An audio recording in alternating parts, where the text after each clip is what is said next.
नमस्कार दोस्तों, स्वागत है आप सभी का। दोस्तों जैसा कि आप जानते हैं एसएससी जीडी के लिए प्रैक्टिस सेट हम सॉल्व कर रहे हैं हिंदी का, जिसमें ये आज 5वां प्रैक्टिस सेट है और जो भी आपसे मिस हुआ हो आप जाकर के प्लेलिस्ट में उसको देख सकते हैं। उसकी प्रॉपर प्लेलिस्ट बनी हुई है, ठीक है? तो आज हम 5वां सेट हिंदी का देखेंगे जिसमें टोटल 20 प्रश्न होते हैं। उन सबको व्याख्या सहित पूरा हल करके देखेंगे और समझेंगे कि किस प्रकार के प्रश्न पूछे जाते हैं परीक्षा में और कौन-कौन से टॉपिक से हमें ज़्यादा ध्यान देने की ज़रूरत है, ठीक है? तो और वीडियो शुरू करने से पहले एक चीज़ बताना चाहूँगा कि इसका जो एनोटेड पीडीएफ होगा इसका वो आप हमारे टेलीग्राम लिंक से ले सकते हैं, ठीक है? आप वहाँ पे जॉइन करेंगे तो आपको इसका पूरा पीडीएफ मिल जाएगा और उसका टेलीग्राम का लिंक जो है हमारे डिस्क्रिप्शन बॉक्स में मिल जाएगा, आप वहाँ से जाके देख सकते हैं। और जो लोग भी चैनल पे नए हैं कृपया चैनल को सब्सक्राइब ज़रूर कर लें क्योंकि ये आपकी परीक्षा में बहुत ही मददगार साबित होने वाला है। तो आइए शुरू करते हैं। पहला प्रश्न है कि मैं बीमार हूँ इसलिए कार्यालय नहीं जा सकता है, ठीक है? इसमें क्या करना है निम्नलिखित विकल्पों में से इस वाक्य के लिए कौन सा एक उचित सरल वाक्य होगा, ठीक है? पहले तो हम इस वाक्य को पढ़ेंगे और उसका सरल वाक्य क्या होगा वो हम विकल्प में से देखेंगे। तो ये है मैं बीमार हूँ इसलिए कार्यालय नहीं जा सकता, ठीक है? तो ये किस प्रकार का वाक्य है सबसे पहले तो हमें ये जानना जरूरी है। ये एक जो है संयुक्त वाक्य है। ये क्या है? संयुक्त वाक्य है, ठीक है? और इनकी परिभाषा और इनकी व्याख्या पर हम किसी दिन विशेष चर्चा करेंगे कि संयुक्त वाक्य, सरल वाक्य और मिश्र वाक्य होते क्या हैं, ठीक है? पहले लेकिन आज सिर्फ थोड़ा सा जान लेंगे कि इसकी पहचान क्या होती है। तो अगर संयुक्त वाक्य की बात करें तो संयुक्त वाक्य की पहचान होती है कि इसमें जो है कुछ शब्दों का ध्यान देना होता है। संयुक्त के लिए जैसे कुछ शब्द होते हैं जिनको हम आसानी से देख करके पहचान सकते हैं कि जैसा अगर दिया है और, ठीक है? एवं, और, एवं, तथा, या, अथवा, इसलिए, इसलिए, ठीक है? अतः, तो, नहीं तो, किंतु, परंतु, लेकिन। पर अगर ये शब्द आपको किसी भी वाक्य में दिखते हैं तो इन जनरल वो संयुक्त वाक्य ही होता है।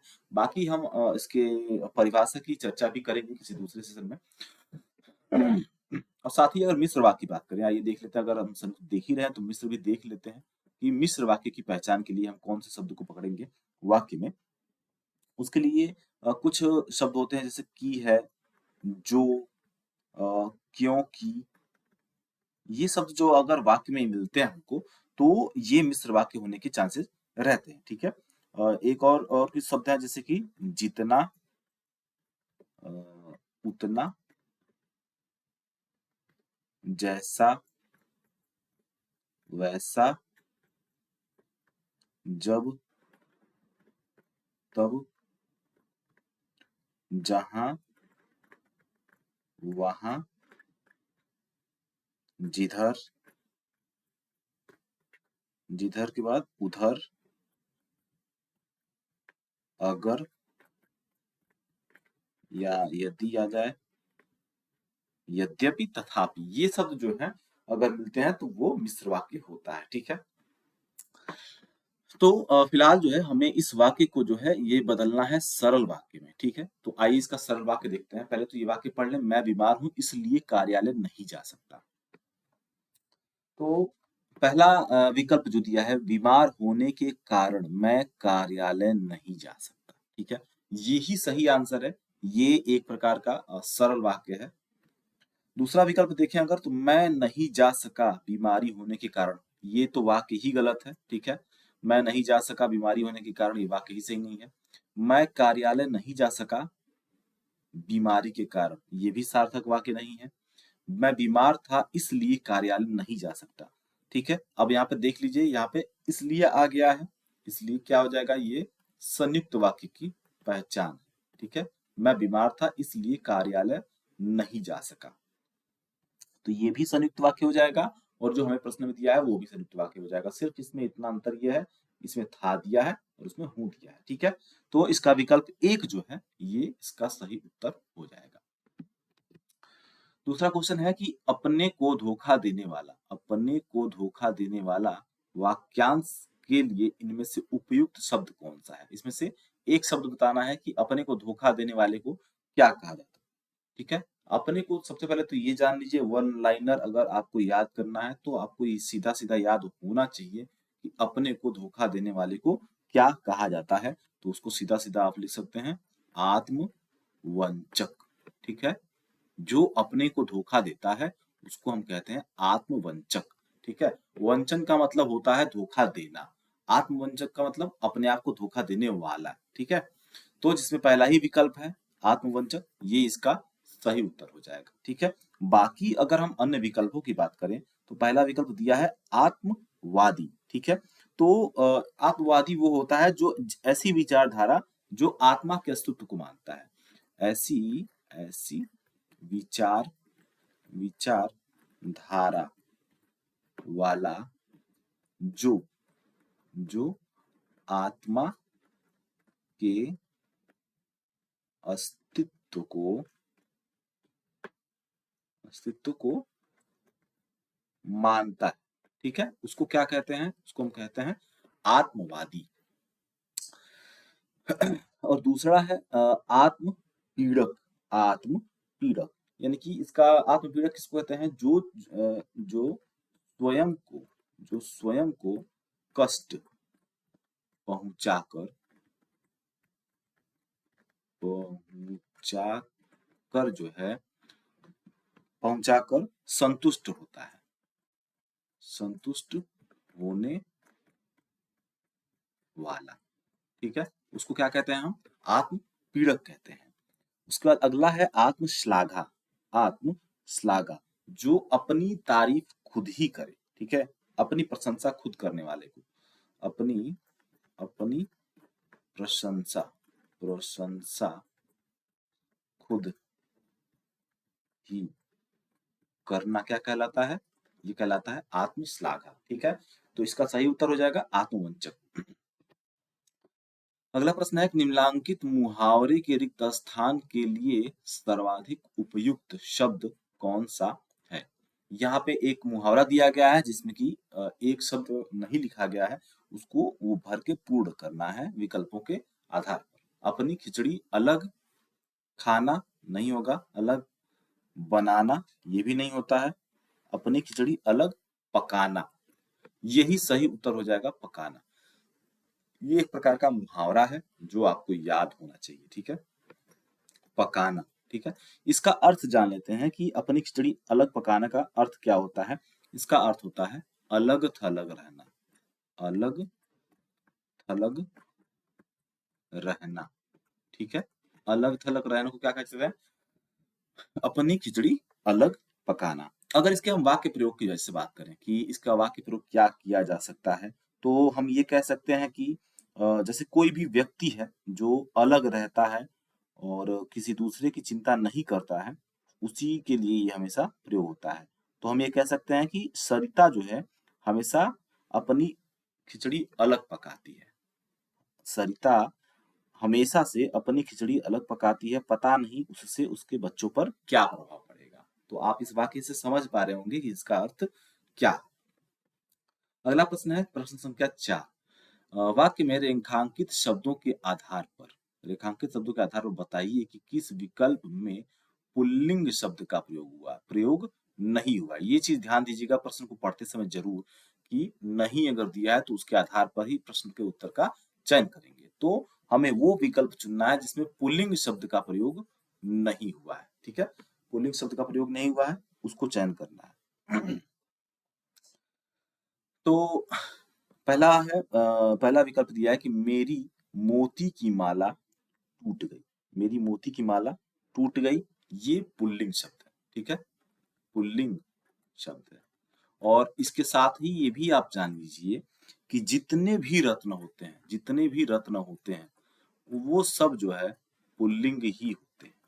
किसी भी रत्न का नाम ले लीजिए, जैसे मोती हो गया, हीरा हो गया, पन्ना हो गया, ठीक है। मूंगा हो गया, कोई भी रत्न लेंगे वो पुल्लिंग ही रहेगा। ठीक है।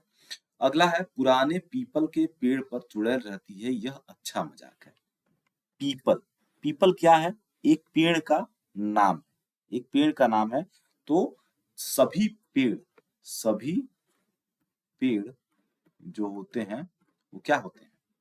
सभी पेड़ पुल्लिंग होते हैं। ठीक है, तो ये भी पुल्लिंग हो जाएगा, तो सही उत्तर ये भी नहीं होगा। समुद्र में लहरें उठ रही हैं, समुद्र जो शब्द है, समुद्र, ये भी पुल्लिंग है। और सभी समुद्र, सभी समुद्रों के जो भी नाम है, सभी समुद्र, किसी भी समुद्र का आप नाम लीजिए, वो पुल्लिंग ही होगा। ठीक है, पुल्लिंग ही होगा। अगला है राजा रजवाड़े चांदी के बर्तनों में खाना खाते थे, ये इसका सही उत्तर हो जाएगा। ठीक है, ये चांदी जो है ये स्त्रीलिंग शब्द है, लेकिन इसमें भी एक खास बात ये है कि यह एक प्रकार का द्रव्य पदार्थ है। चांदी एक प्रकार का द्रव्य द्रव्य पदार्थ है, और जितने भी द्रव्य होते हैं वो सब पुल्लिंग होते हैं, वो सब पुल्लिंग होते हैं। सिर्फ चांदी ही एक ऐसा शब्द है जो कि स्त्रीलिंग होता है अपवाद के तौर पर। ठीक है, तो इसका सही उत्तर हो जाएगा ऑप्शन 4। अगला है ईश्वर में विश्वास न रखने वालों को समाज नास्तिक कहता है। ठीक है, वाक्य में प्रयुक्त नास्तिक का विलोमार्थी शब्द क्या है? नास्तिक का विलोमार्थी क्या होता है? सबसे पहले तो जान लें कि नास्तिक का अर्थ क्या होता है, कि जो ईश्वर में विश्वास नहीं रखता है। तो इसका विलोम हो जाएगा आस्तिक।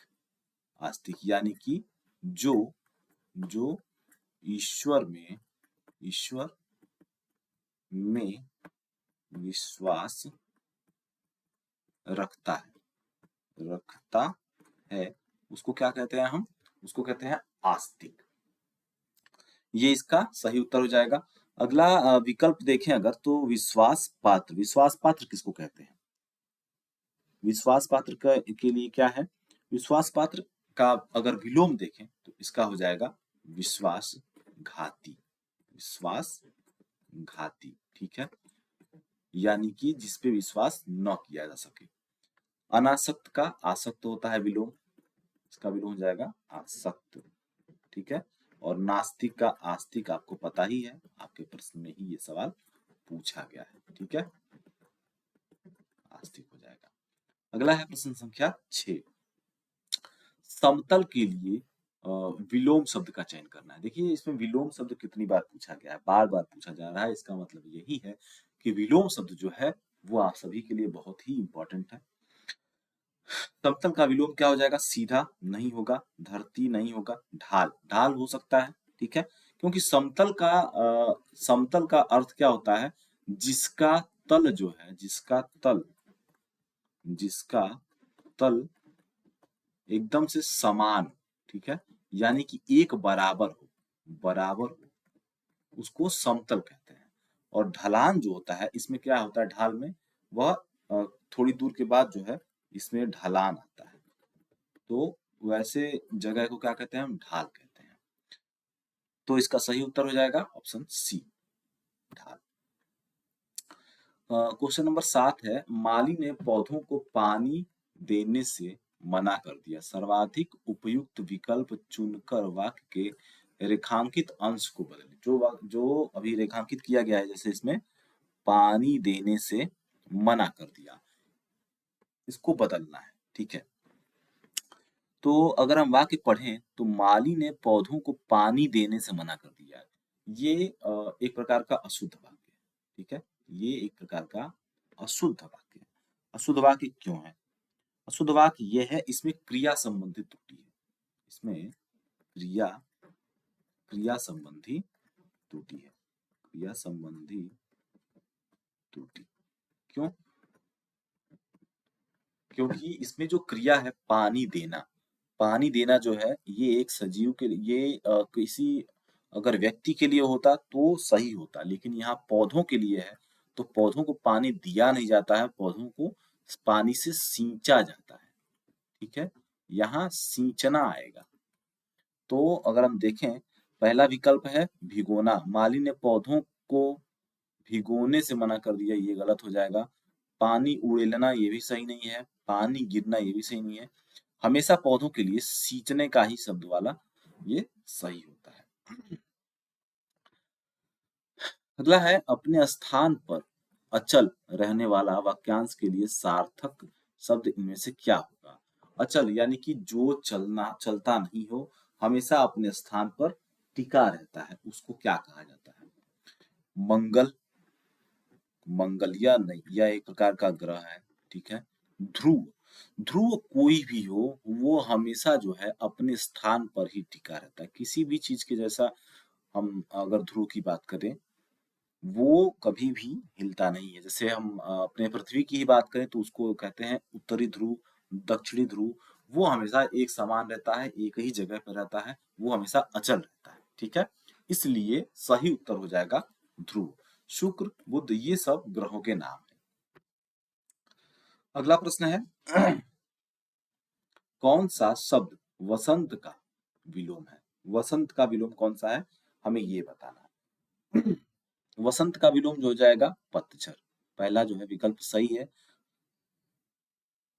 ये पहला ही विकल्प इसका जो है सही हो जाएगा, वसंत का विलोम हो जाएगा पतझड़। बाकी के अगर शब्दों की बात करें, मुखर, मुखर का विलोम क्या हो जाएगा? मुखर का मौन, ठीक है।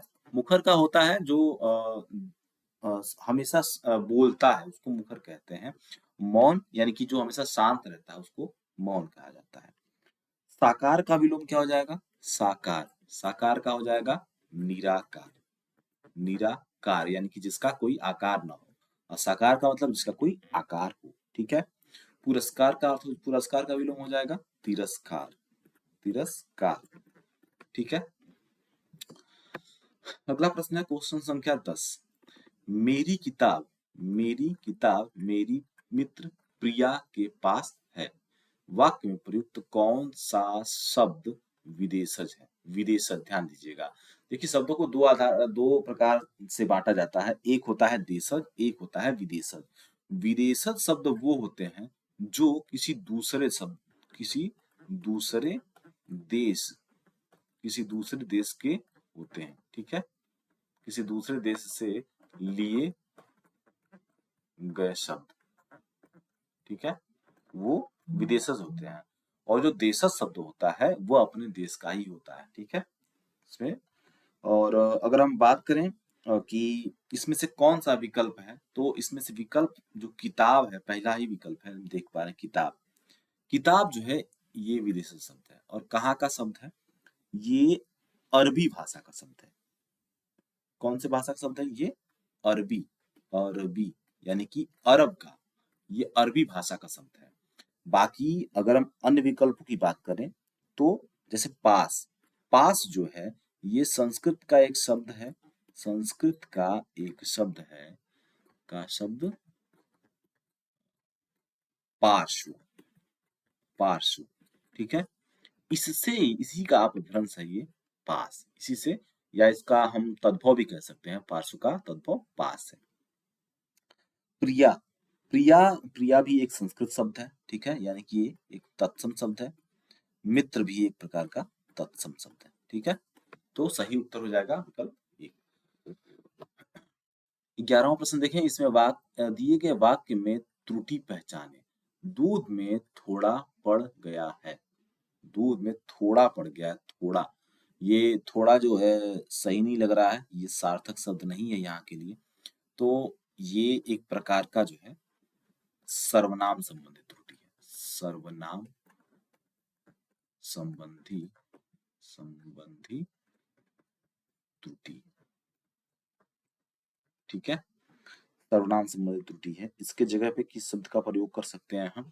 आइए देख लेते हैं विकल्पों में क्या क्या दिया गया है। पहला है पढ़, पढ़ एक बार ऑलरेडी प्रयोग हो चुका है, तो ठीक है, हाँ पढ़ तो सही है। अगला है विकल्प दो, दूध, ये भी सही है। थोड़ा, यही विकल्प गलत है जो कि हमने पहले ही पहचान लिया है। अगर जैसे इसके हम शुद्ध रूप की बात करें, शुद्ध रूप क्या हो जाएगा इसका? तो हम कह सकते हैं कि दूध में कुछ पड़ गया है, कुछ पड़ गया है, ठीक है, ये इसका शुद्ध रूप हो जाएगा। अगला है परलोक। परलोक का विलोम क्या होगा? परलोक का अर्थ क्या होता है, पहले तो ये जान लीजिए। परलोक यानी कि दूसरा, दूसरा लोक, ठीक है, दूसरा लोक। और इसका जो है विलोम जो होता है वो होता है इहलोक। इहलोक यानी कि यहाँ का लोक, यहाँ का लोक यानी कि संसार जिसको हम बोलते हैं वो हो जाता है इहलोक। तो परलोक का विलोम विकल्प 4 में दिया गया है, ये आप देख सकते हैं यहाँ पे, इहलोक। ठीक है, बाकी हम अगर अन्य विकल्पों की बात करें तो अलौकिक का विलोम क्या हो जाएगा? ये हो जाएगा लौकिक। ठीक है, सांसारिक का विलोम क्या हो जाएगा? हो जाएगा आध्यात्मिक। आध्यात्मिक, ठीक है, और पारलौकिक का हो जाएगा इहलौकिक। इहलौकिक, ठीक है। अगला प्रश्न संख्या 13 की बात करें हम तो इसमें दिया है कि निम्नलिखित वाक्य को ध्यान पूर्वक पढ़ें और वाक्य में प्रयुक्त त्रुटिपूर्ण शब्द की पहचान करें। ओके, क्या दिया है वाक्य में? कहानी हमारे व्यक्तित्व को एक दर्पण की भांति हमारे सामने प्रेषित करती है। ठीक है, हम पढ़ सकते हैं यहाँ पे, कहानी हमारे व्यक्तित्व को, कहानी हमारे व्यक्तित्व को एक दर्पण की भांति हमारे सामने प्रेषित करती है। तो यहाँ पे हम सीधा सीधा देख सकते हैं कि कहानी हमारे व्यक्तित्व को एक दर्पण की भांति हमारे सामने प्रेषित जो शब्द है ये त्रुटिपूर्ण शब्द है। ठीक है, इसमें वर्तनी की त्रुटि है, वर्तनी की त्रुटि है। इसका शुद्ध रूप क्या हो जाएगा? प्रेषित, प्रेषित। ठीक है, इसलिए कहते हैं कि हर शब्द को, जिस शब्द का भी आप उच्चारण कर रहे हैं उसका उच्चारण शुद्ध रूप में करेंगे तो वो जैसे ही आप देखेंगे वो आपको समझ में आ जाएगा कि ये गलत है। ठीक है, इसका हम देख लेते हैं, यही है विकल्प 1, इसका सही उत्तर हो जाएगा। अगला है प्रश्न संख्या 14, निम्नलिखित वाक्य में वर्तनी संबंधी त्रुटि की पहचान कर शुद्ध वाक्य का चयन करें। ठीक है, हमको यही बताया गया है कि किसमें वर्तनी की त्रुटि कोई ढूंढना है। तो वाक्य क्या दिया गया है कि गर्मी में हम शिमला घूमने गए, हम शिमला घूमने जाएंगे। ठीक है, तो पहली बात तो घूमना जो शब्द है इसमें वर्तनी की त्रुटि है, वर्तनी की त्रुटि है इसमें। ठीक है, ये क्यों कि इसका शुद्ध रूप हो जाएगा घूमने। ठीक है, इसमें बड़ा ऊ की मात्रा लगती है। ठीक, दूसरा, अगर हम वाक्य के अनुसार सार्थकता की बात करें तो गर्मी शब्द भी यहाँ के लिए सही नहीं है। ये क्या हो जाएगा? इस वाक्य के अनुसार देखें अगर तो ये हो जाएगा गर्मियों, गर्मियों। ठीक है, गर्मियों, केवल गर्मी का प्रयोग नहीं कर सकते। आइए तो हम अगर विकल्प से चलें तो पहला विकल्प है कि गर्मी में हम शिमला घूमने जाएं। यहाँ घूमने भी गलत है, गर्मी भी गलत है, इसलिए ये पूरा वाक्य गलत हो जाएगा। अगला है गर्मियों में हम शिमला घूमने जाएंगे। देखिए यहाँ पे शुद्ध करके लिखा गया है चीजों को, इसलिए ये विकल्प सही हो जाएगा।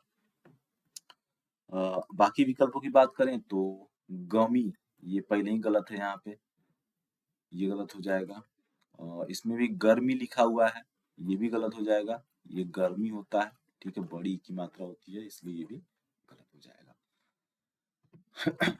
आइए प्रश्न संख्या 15, मुझे आए इतनी देर हो गई अब तक डैश, कुछ तो भरना है इसमें, देखते हैं क्या पूछ रहा है।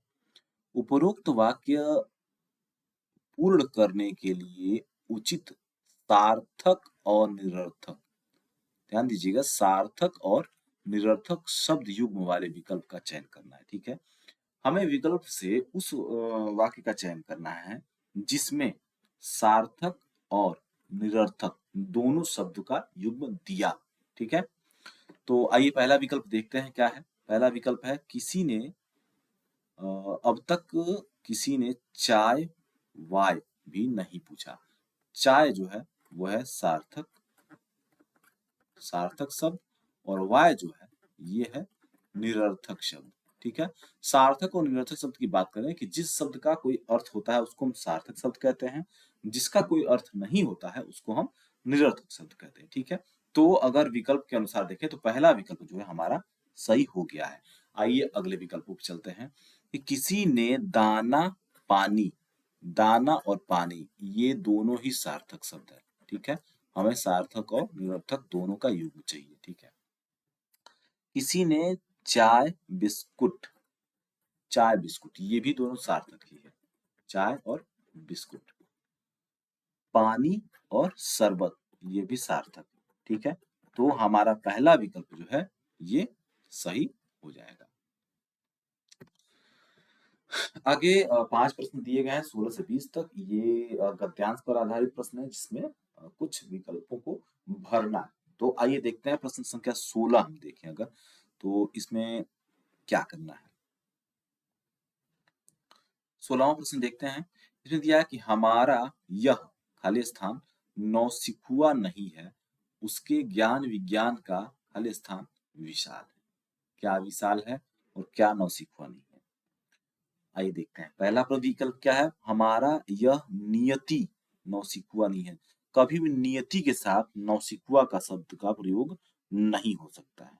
ठीक है, नियति के साथ इसका प्रयोग नहीं होगा। तो ये विकल्प यही गलत हो जाएगा। अगला देखते हैं देश। हमारा यह देश नौसिखुआ नहीं है। देश का प्रयोग हो सकता है। उसका देखें तो उसके ज्ञान विज्ञान का इतिहास विशाल है। ये विकल्प सही लग रहा है। बाकी विकल्पों को भी देख लेते हैं कि हमारा यह भारत नौसिखुआ नहीं है, उसके ज्ञान विज्ञान का अकारण विशाल है। अकार ये यहाँ पर प्रयोग नहीं हो सकता इसलिए ये भी गलत हो जाएगा। अगला है कि हमारा यह विश्व नौसिखुआ नहीं है, उसके ज्ञान विज्ञान का नाटक विशाल है। ये भी प्रयोग में नहीं आएगा इसलिए हमारा सही उत्तर जो है वो विकल्प 2 हो जाएगा। ठीक है, हमारा यह देश नौसिखुआ नहीं है, उसके ज्ञान और विज्ञान का इतिहास विशाल है। ओके, 17वां प्रश्न है यह हमारा परम सौभाग्य है कि जड़ तत्वों के इतने खाली स्थान हमारी साधना के लिए देश में खाली स्थान देश के बिखरे पड़े हैं। ये देखते हैं विकल्पों के साथ क्या है कि हमारा यह परम सौभाग्य है कि जड़ तत्वों को इतने उम्मीद हमारी साधना ये इसमें वाक्य में सेट नहीं हो रहा है, सार्थक नहीं इसके लिए। दूसरा देखें अगर तो यह हमारा परम सौभाग्य है कि जड़ तत्वों को इतने परिपूर्ण संघात हमारी साधना, ये तो सही है। हमारी साधना के लिए देश के कोने कोने में बिखरे पड़े हैं। तो यहाँ पर जो है विकल्प 2 सही लग रहा है। आइए हम विकल्पों को भी देख लेते हैं। वैसे हमारा यह हमारा परम सौभाग्य है कि जड़ तत्वों के इतने क्रूर, देखिए जब हमारा सौभाग्य यहाँ पे एक मतलब पॉजिटिव शब्द यूज हो रहा है, ठीक है, सकारात्मक शब्द यूज हो रहा है, तो उसी वाक्य में उसी पे डिपेंडेंट होने वाला नकारात्मक शब्द नहीं यूज सकता, यानी कि यह विकल्प गलत हो जाएगा। चौथा विकल्प देखें कि यह हमारा सौभाग्य है कि यह कि जड़ तत्वों की इतने आलोचना, ये भी एक प्रकार का निगेटिव शब्द है इसलिए ये नहीं होगा। तो सही उत्तर हमारा विकल्प 2 हो जाएगा। अगला है प्रश्न संख्या 18।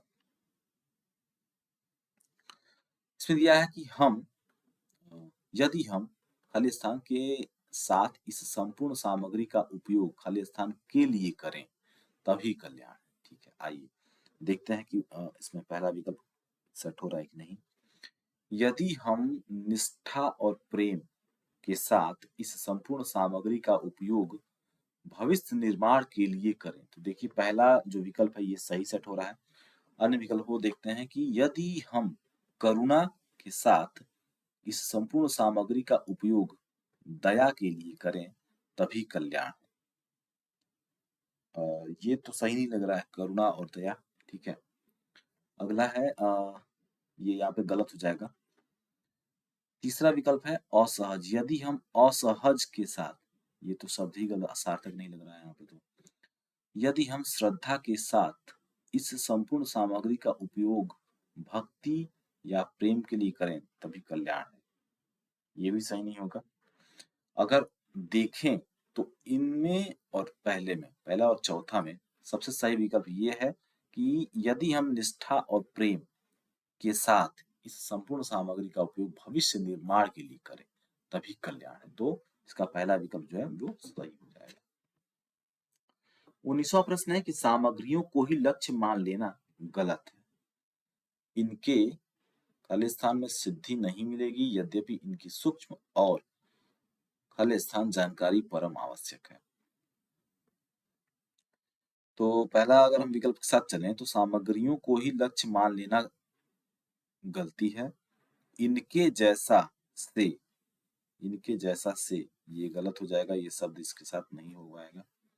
दूसरा विकल्प देखें अगर, तो इनके यहाँ से सिद्धि नहीं मिलेगी, यद्यपि इनकी सूक्ष्म और जहां जानकारी, यहाँ के लिए ये गलत हो जाएगा। तीसरे विकल्प पे चलें तो सामग्रियों को ही लक्ष्य मान लेना गलती है। इस इनके इनके ज्ञान मात्र से, इनके ज्ञान मात्र से सिद्धि नहीं मिलेगी, यद्यपि इनकी सूक्ष्म और ठीक ठीक जानकारी, ये सही है वाक्य। चौथा विकल्प देखते हैं कि सामग्रियों में इनकी कृपा से सिद्धि नहीं मिलेगी, यद्यपि इनकी शुद्ध और प्रतिभावान जानकारी, प्रतिभावान जानकारी के साथ प्रतिभावान गलत है। ठीक है, ये किसी व्यक्ति के लिए प्रयोग होता है जिसके अंदर प्रतिभा, उसको प्रतिभावान कहते हैं। तो हमारा सही विकल्प हो जाएगा, वो हो जाएगा विकल्प 3। ठीक है, विकल्प 3 इसका सही उत्तर हो जाएगा। अगला है और 20वां प्रश्न है। और इस प्रश्न को सॉल्व करने से पहले एक बार और आपसे रिक्वेस्ट करेंगे कि जो लोग भी चैनल पर नए हैं कृपया चैनल को सब्सक्राइब जरूर कर लें, और इसका एनोटेड पीडीएफ जो है वो आपको हमारे टेलीग्राम लिंक से मिल जाएगा, वहां पे ज्वाइन करके आप उसको ले सकते हैं। ठीक है, और उसका लिंक जो है हमारे डिस्क्रिप्शन बॉक्स में मिल जाएगा। 20वां है कि प्राचीनता का अध्ययन खाली स्थान है। ओके, पहला हम इसको ही देख लेते हैं। प्राचीनता का अध्ययन प्रकाशवान है, किसने है, ये तो किसने तो नहीं होगा। प्राचीनता का अध्ययन उम्मीद की किरण है, अच्छा ठीक है। प्राचीनता का अध्ययन उत्तम स्व साधना है, ये हो सकता है, ठीक है। आइए, तो विकल्प 2 तो पहले ही बाहर हो गया, ये होगा नहीं। दूसरे खाली स्थान की बात करें तो उसमें पग पग पर सावधानी की आवश्यकता है, प्रतिक्षण हमें अपने लक्ष्य को याद रखने की आवश्यकता है, और सदा सर्वदा कठोर सरल साहस, ये तो गलत हो जाएगा। कठोर और सरल दोनों एक साथ का प्रयोग नहीं होगा। तीसरे विकल्प देखें, कठोर जगराता साहस, ये भी गलत है। जगराता शब्द का प्रयोग यहाँ सही नहीं है, इसलिए विकल्प 4 जो है इसका सही उत्तर हो जाएगा। ठीक है, तो ऐसे प्रश्नों को बस आपको पढ़ना है और एक एक शब्दों को वहां खाली स्थान में रखकर देखना है कि अगर सार्थक लग रहा है वाक्य तो सही है, नहीं तो आगे बढ़ेंगे। ठीक है, तो आज का ये सेशन यहीं समाप्त होता है, फिर मिलते हैं किसी दूसरे वीडियो में। तब तक के लिए धन्यवाद।